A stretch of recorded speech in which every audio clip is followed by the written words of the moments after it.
ఒక్కటి గుర్తు చేసుకో, నీ ఇంట్లోకి వెళ్ళినప్పుడు, నీ ఇంట్లో నువ్వు ఉన్నప్పుడు, నా ఇంట్లో యేసయ్య ఉండాలి, యేసయ్యకి నచ్చనిది ఏదన్నా ఉందని నీ ఇల్లు మొత్తం ఒక్కసారి చూడు.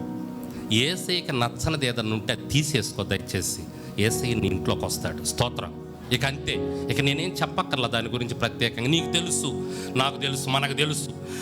ఎందుకంటే ఇంతకాలం నుంచి వాక్యం వింటున్నాం, చర్చికి వస్తున్నాం, మనకు తెలియదా? మనకు తెలుసు. నీ ఇంట్లోకి వెళ్ళగానే ఏది యేసయ్యకి నా ఇంట్లో నచ్చనిది ఉంది. యేసయ్య అడుగు పెట్టడానికి హృదయం దగ్గర, తలుపు దగ్గర, మన ఇంటి తలుపు దగ్గర, మన హృదయం అనే తలుపు దగ్గర ఉంటాడంట. హృదయం అనే తలుపు అనేది అది సెకండ్ స్టెప్పులే. మొట్టమొదట అసలు మన ఇల్లు గురించి మాట్లాడుకుందాం. హృదయం అనే ఇంట్లోకి కూడా రావాలి యేసయ్య. దీన్ని కూడా శుభ్రం చేసుకోవాలా? ఇంటిని శుభ్రం చేసుకుంటే ఆటోమేటిక్గా నీ హృదయాన్ని కూడా శుభ్రం చేసుకుంటావు. దేవునికి స్తోత్రం. మన ఇంటి వాకిటంట ఆయన ఎప్పుడూ ఉంటాడంట. ఒక పోస్టర్ ఉంటుందండి, చాలా ఎప్పుడు బలి అనిపిస్తుంది నాకు.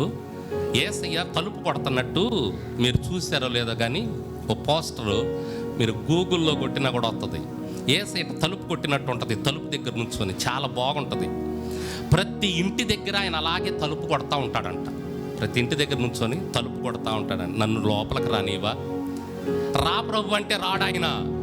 ఏది కాదు, అది ఉందో చూడు, అది నాకు నచ్చదు, దాన్ని తీసేవా అంటాడు. అది తీసేసుకోవాలి. చెబుతాడు, మాట్లాడుతుంటాడు నీతో. నేను నీ ఇంట్లో అడుగు పెట్టాలంటే అది నాకు నచ్చదు, అది తీసేవా? నీ ఇంట్లో అడుగు పెట్టాలంటే నాకు అది పనికిరాదు, అది ఉంటే నేను ఉండలేను, అదంటే నాకు చేదరా, తీసేవా? పెంటున్న దగ్గర మనం ఉంటామా? పెంట ఉందంటే కుర్చీలో మురిగిపోయింది, కంపు కొడుతుంది పెంట. నువ్వు ఆ కుర్చీలో కూర్చుంటావా? కూర్చుంటారా?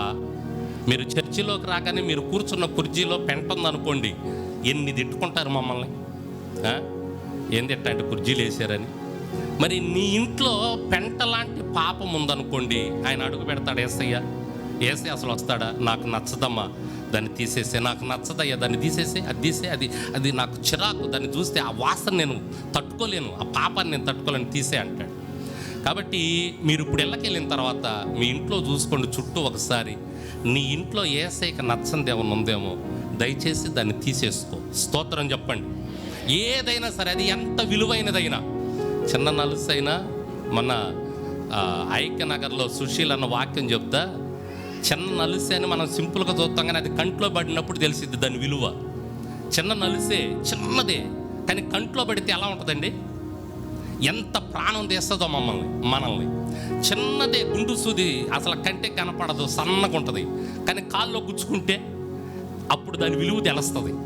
అలానే చిన్నదైనా దేవునికి నచ్చనిది ఏమున్నదో దాన్ని నీ ఇంట్లో నుంచి తీసేసుకుంటే యేసయ్య నీ ఇంట్లోకి వస్తాడని చెప్తున్నా నేను టోటల్గా. స్తోత్రం చెప్పండి.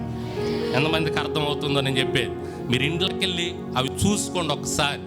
అది ప్రాముఖ్యంగా మనం చేయాల్సిన పని అండి. యేసయ్య మన ఇంట్లోకి రావాలి, అది చెప్తున్నాను నేను ఈరోజు.